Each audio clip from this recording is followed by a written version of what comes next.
The toy aisle wasn't supposed to be a war zone.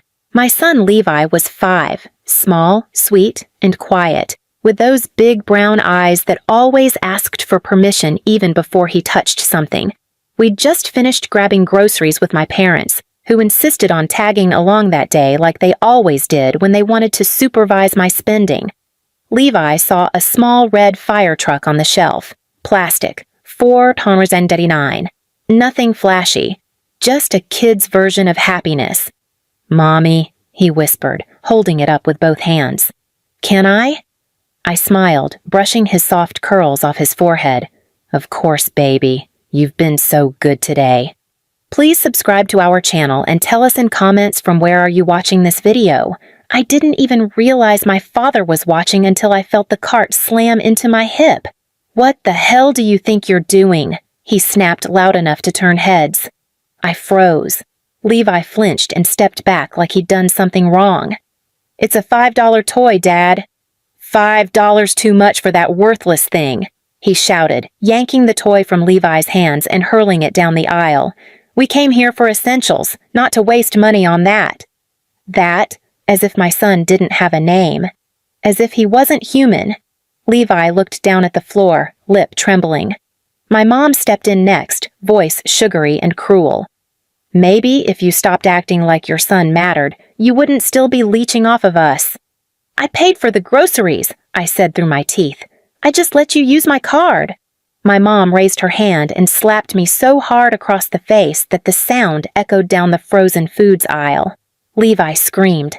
I stumbled back into the display of cereal boxes, heart racing. "You're going to hit me?" I cried out, holding my cheek.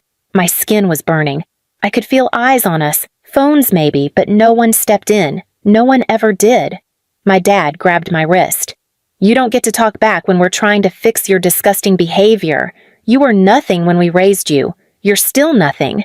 And you're raising that thing to be another nothing."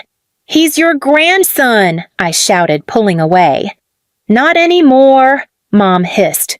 "You think shoving out a brat means you're somebody? You're still the same waste we raised, maybe worse." Levi was now shaking, hiding behind a stack of paper towels, his tiny fingers digging into the plastic wrapping as if it could protect him. I grabbed him, lifted him into my arms, and started walking. "We're not done," Dad growled behind me. "You're going to apologize." I turned around and looked straight at him. "Apologize for what?" "For embarrassing us, for wasting money, for acting like you're better than you are." I didn't say anything. I couldn't. The rage in my chest was boiling into something sharp and cold at the same time. "You're lucky we even let you live in our house," Mom added, voice rising again. "After you got pregnant with that mistake, we should have let you rot in the streets." I had saved every dime after Levi was born. I worked part-time at a laundry and cleaned offices in the evenings. But with rent sky high and no one willing to lease to a young mom, I had no choice but to move back in with them. I thought they'd changed. I thought grandparenthood might soften them. I thought wrong. As I reached the checkout, Levi whispered, "Mommy, was it my fault?" I looked at him. My son, who never asked for anything, who cried in silence, who hugged me even after nightmares they caused. And I realized something. They didn't deserve even his shadow. I walked past the checkout without buying anything, dropped every item, left the cart blocking the aisle. Levi's arms wrapped around my neck, his toy truck still lying crushed on the floor behind us. My parents yelled behind me, "Come back here!" I didn't. Outside, I placed Levi gently into the back seat of the car, kissed his forehead and whispered, "We're not going back there. Not tonight. Not ever." He nodded silently. I started the engine, and that night I decided I wouldn't just leave them behind. I'd take something they never thought I could. Control. I didn't go back to their house. Not that night, not the day after. I stayed with an old classmate for a few days who offered me her spare room after I texted her from a gas station, shaking and holding Noah while trying not to cry in public. She handed me a warm blanket, a leftover casserole, and didn't ask questions until I was ready. When I finally did speak, it poured out. The years, the slaps, the favoritism, the fact that they still treated me like some disease they were forced to keep in the house. that Noah had to learn the shape of cruelty before he learned the shape of love. She stared at me and said, "Then why are you still trying to prove yourself to people who never even saw you?" That question cracked something wide open in my chest. The silence from my parents was deafening. No apology, no message, just photos of their dinner parties sent in the family group chat, ones I was still in, like a digital ghost. My sister sending snaps of new handbags, my dad commenting, "My queen deserves the best," my mom liking every post. Then one night they sent a group message, "Sunday BBQ at our place, family only, hope everyone can make it." No direct invite, no name. Just the assumption I'd read it and either obey or not. And that's when I knew. They never saw me as family. They just saw me as furniture.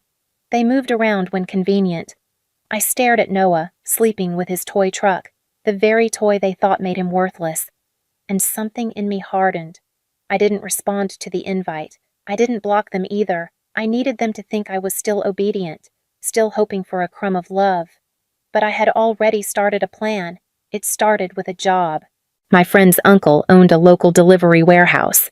I worked night shifts, 8 p.m. to 4 a.m.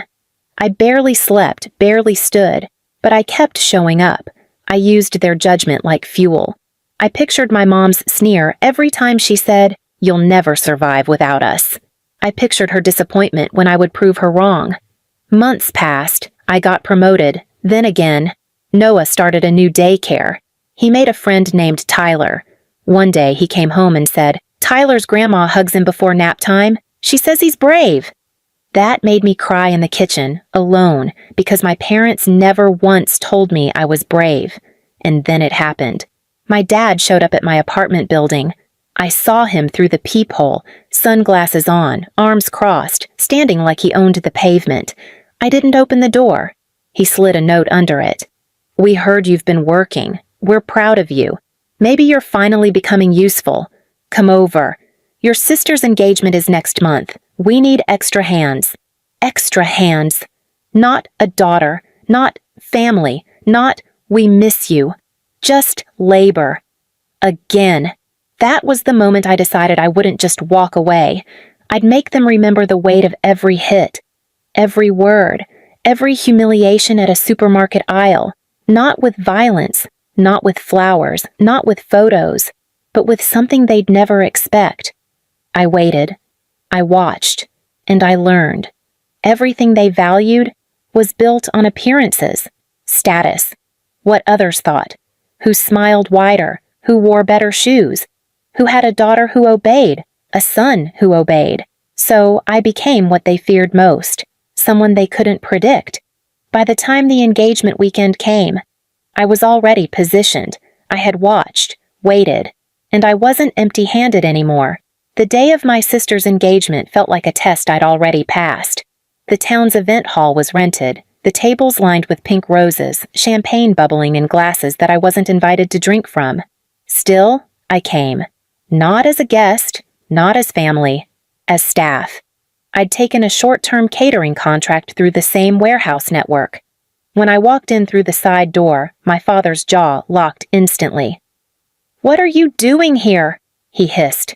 I adjusted my cap, calm. Working. Mom's smirk sharpened. "So this is what you've become, a waitress in your sister's moment of glory." Levi clung to my leg. He was dressed neatly in his little shirt, holding his toy truck that I'd glued back together months ago. He looked around the hall with quiet curiosity. My mother leaned down. "Leave that thing outside. He doesn't belong here." I smiled without flinching. "You're right, he doesn't. But you'll see why soon enough." They didn't know that I had been the one who arranged the catering company. I had their menu, their schedule, their guest list, and every vendor they owed money to because they never paid on time. I also knew that the mayor they were trying to impress hated being scammed. So while I passed hors d'oeuvres, I handed the mayor's aide an envelope. Copies of invoices my parents had forged to inflate donations for tax write-offs. Every signature was theirs. I didn't need to explain, just said, "It involves tonight's hosts." Minutes later, while the speeches began, the aide whispered something to the mayor. He frowned, excused himself, and disappeared toward the lobby. Then the local press cameras started flashing, not toward the bride and groom, but toward the arguing voices near the doors. My father's voice rose. "You can't prove anything." The mayor replied evenly. "Then you won't mind if we audit the accounts publicly." People turned, phones lifted. My mother's painted smile cracked in half. The perfect family image collapsed right there, under chandelier light. I walked up calmly, holding Levi's hand. "You built your empire on lies and humiliation. Now everyone sees you exactly how you made me feel. Small." Mom's eyes blazed. "You think this makes you better?" "No," I said softly. "It just makes me free." Dad lunged forward, but someone, one of the caterers, stepped between us. "Not here, sir." The crowd watched, silent now. No one defended them. No one laughed this time. The next morning, the town's paper headline read, "Local couple accused of misusing charity funds. Investigation underway." The photo beneath it showed them storming out of the event hall, faces twisted with rage. By the end of that week, their accounts were frozen. The bank repossessed the second car. Their friends stopped calling. My sister canceled the wedding quietly, embarrassed. I didn't celebrate. I didn't post anything. I just went to work, picked up Levi from daycare, and watched him run into my arms. He looked up at me and asked, "Are they gone for good?" I nodded. "They can't hurt us anymore." He smiled, holding up his truck. "Can I buy a new one now?" I laughed, the first real laugh in months. "Yeah, baby. You can buy 100 if you want." We went back to that same supermarket, same aisle, same shelves. The cashier recognized me. "Weren't you the woman—" "Yeah," I said. "That was me." Levi picked out a bright blue fire truck this time. I paid in cash. As we left, I glanced toward the entrance. Through the glass doors, I saw my parents outside, arguing again. Older now, smaller somehow. They saw us. I held Levi's hand tighter and walked past. No words, no revenge left to serve, just absence, because that's what they taught me. When you take everything from someone who lives on control, leaving them empty-handed isn't cruelty, it's justice. Please subscribe to our channel and tell us in comments from where are you watching this video.